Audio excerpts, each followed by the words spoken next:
ظاہر ہوں گے امام مہدی تو اصل قرآن لے کر آئیں گے، یہ قرآن وہ نہیں ہے۔ قرآن میں ایک سورت تھی سورہ علی کے نام سے بھی ایک سورت تھی۔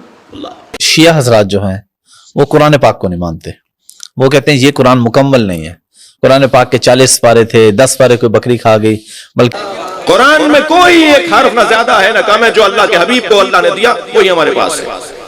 میری بچی حافظ قرآن ہے، میری اہلیہ حافظ قرآن، اس وقت کراچی میں 1000 سے زیادہ حافظان قرآن ہیں، تو میری اپنی فیملی حافظ قرآن ہے۔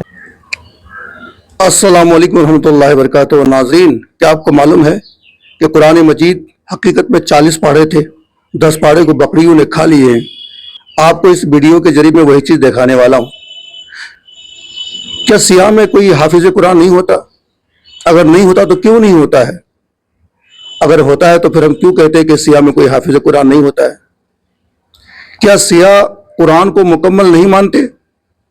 بڑی اہم گفتگو ہے، کیونکہ اکثر ہم بچپن سے یہی سنتے آ رہے ہیں لوگوں سے کہ سیاہ میں کوئی حافظ قرآن نہیں ہوتا ہے۔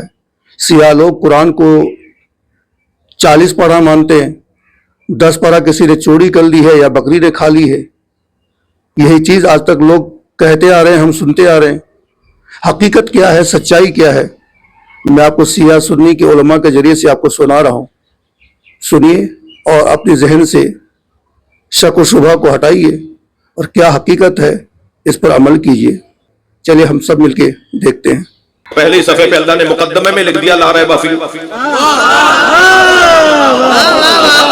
اس میں تو کوئی شک نہیں ہے، کوئی یہ سوچ کر نہیں پڑھو کہ اس کے اندر کوئی عیب نکال لوں گا میں، کوئی عیب نہیں نکلے گا۔ اگر تم نے قرآن میں کوئی تناقض نکالا، کوئی عیب نکالا تو تمہارے دماغ کا تناقض ہوگا، قرآن کا نہیں ہے۔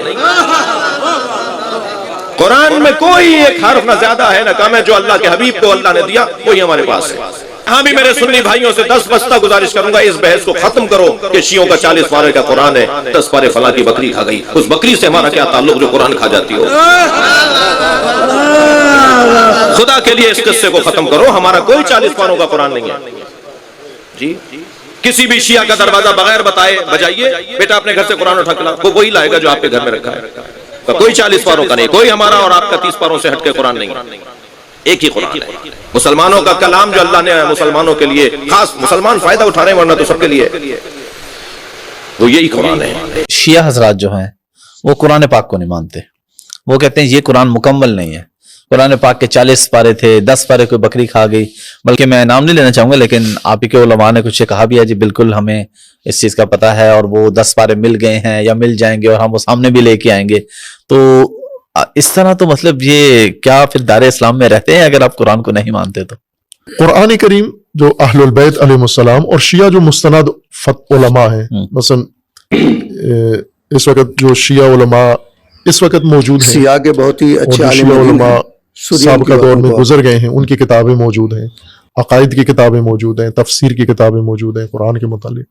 قرآن کے بارے میں اگر میں کہوں کہ سب سے مستند تفسیر ابھی تک متفقہ طور پر شیعہ و سنی علماء کے نزدیک تفسیر المیزان ہے، علامہ طباطبائی، ہمارے اساتید کے استاد تھے وہ، ٹھیک ہے، ان کی یہ تفسیر ہے، ٹھیک ہے، اور انہوں نے اس تفسیر کے اندر بھی لکھا ہے، باقی جو ہمارے جید علماء ہیں انہوں نے بھی لکھا ہے کہ یہی قرآن جو اس وقت بین الدفتین ہے، یعنی 2 جلدوں کے درمیان، تو 2 جلدوں کے درمیان جو قرآن ہے، جی یہ 30 پاروں کا قرآن اور 114 صورتوں والا جو قرآن ہے، یہ سارا یہی قرآن ہے جو اللہ تبارک و تعالیٰ نے نازل کیا ہے رسول اللہ کے قلب نورانی پر۔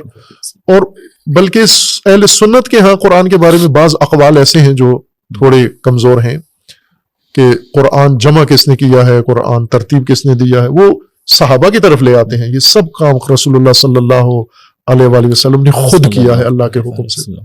قرآن اترا بھی اللہ کے حکم سے رسول اللہ پر ہے، قرآن ترتیب بھی رسول اللہ کے حکم سے ہوا ہے، سورہ بندی اس کی ہوئی ہے، جتنی آیات، کون سی آیت کہاں رکھنی ہے، یہ سب حکم رسول اللہ سے ہوا ہے۔ اور نہ اس قرآن میں ایک لفظ اضافہ ہوا ہے، نہ اس میں ایک لفظ کم ہوا ہے۔ اہل تشیع کے بارے میں بھی بعض بہت ان کے جو بڑے اونچے جو بھی علماء ہیں وہ کہتے ہیں کہ نہیں، یہی رسم الخط ہے، یہی صحیح ہے قرآن، نہ اس میں کوئی کمی ہے نہ بیشی۔ لیکن کیا جیسے ہمارے ہاں ہوتے ہیں بریلوی، ایک تو عالم دین ہوگا بریلوی، اونچی سطح کا عالم دین، ایک ہوتا ہے عام واعظ نعت خاں، وہ جو کلابے ملاتا ہے ادھر سے ادھر کے. اسی طریقے سے اہل تشیع کے ہم جو ذاکرین ہیں وہ تو اپنے جو زمین و آسمان کے کلابے ملاتے ہیں، اس میں انہوں نے قرآن مجید کے بارے میں بھی شکوک پیدا کر دیے، یہ قرآن وہ ہے ہی نہیں. اصل قرآن تو حضرت علی کے پاس تھا، اور وہ پھر جو حضرت علی کے خاندان میں جو ائمہ اہل بیت ہیں وہ ان کے پاس منتقل ہوتا ہوتا حضرت مہدی کے پاس آ گیا. اب حضرت مہدی جو ہے 12ویں امام، وہ بھی غار کے اندر ہے، وہیں وہ مصحف بھی موجود ہے جو اصل قرآن جو ہے وہ ان کے پاس ہے. اور وہ جب ظاہر ہوں گے امام مہدی تو اصل قرآن لے کر آئیں گے. یہ قرآن وہ نہیں ہے. وہ تو کہتے ہیں قرآن میں 40 پارے تھے، یہ 30 رہ گئے. قرآن میں ایک سورت تھی سورہ علی کے نام سے بھی ایک سورت تھی. اللہ، یہ ساری باتیں ان کے ذاکرین کرتے ہیں جو ان کے بڑے علماء ہیں. اور خاص طور پر اب میں چونکہ ایران بھی ہو کر آیا تھا تو ایران میں میں نے دیکھا وہ کھل کر کہتے ہیں، ڈٹ کر کہتے ہیں کہ بالکل یہی قرآن ہے، ہم اسی کے قائل ہیں، کسی اور قرآن کے وجود کے ہم قائل نہیں ہیں. یہی قرآن ہے جس پر ہمارا ایمان ہے. تشیع برادری میں معذرت کے ساتھ یہ الفاظ کہہ رہا ہوں کہ حافظ قرآن نہیں ہوتے. شیعوں میں نہیں ہوتے کیونکہ یہ مثلاً فلاں سوچتے ہیں اور بولتے ہیں. تو حجاج ابن یوسف بھی حافظ قرآن تھا، متوکل بھی حافظ قرآن تھا. یہ کیا بات ہوئی؟ حافظ قرآن ہونا اور ہے، حافظ قرآن ہونا. میری اپنی بچی حافظ قرآن ہے، میری اہلیہ حافظ قرآن. اس وقت کراچی میں 1000 سے زیادہ حافظان قرآن ہیں. تو میری اپنی فیملی حافظ قرآن ہے. تو یہ بات غلط ہے.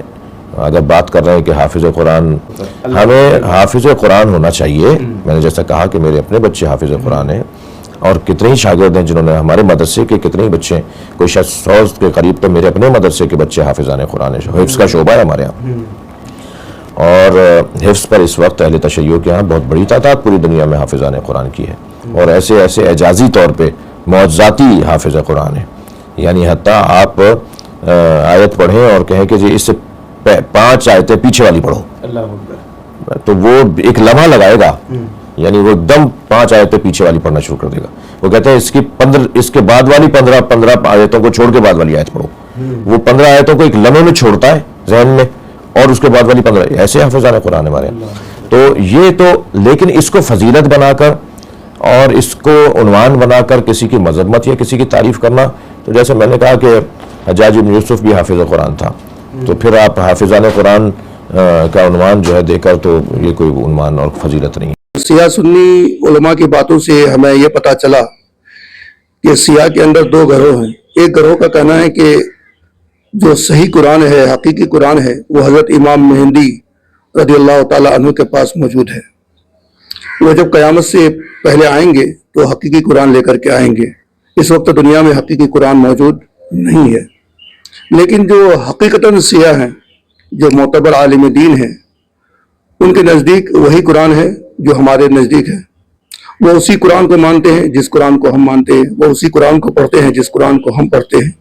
اس لیے یہ چیز ذہن سے نکال دے کہ سیاہ کے اندر کوئی حافظ قرآن نہیں ہوتا. سیاہ کے اندر بھی حافظ قرآن ہوتا ہے. سیاہ بھی قرآن کو مانتے ہیں.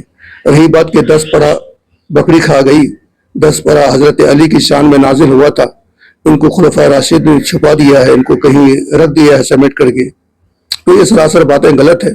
ہاں، کچھ جو گنے چنے سیاہ لوگ ہیں، جو ان پڑھ لوگ، جاہل لوگ، وہ کہہ سکتے ہیں، لیکن جو پڑھے لکھے سیاہ ہیں وہ اس بات کو نہیں مانتے.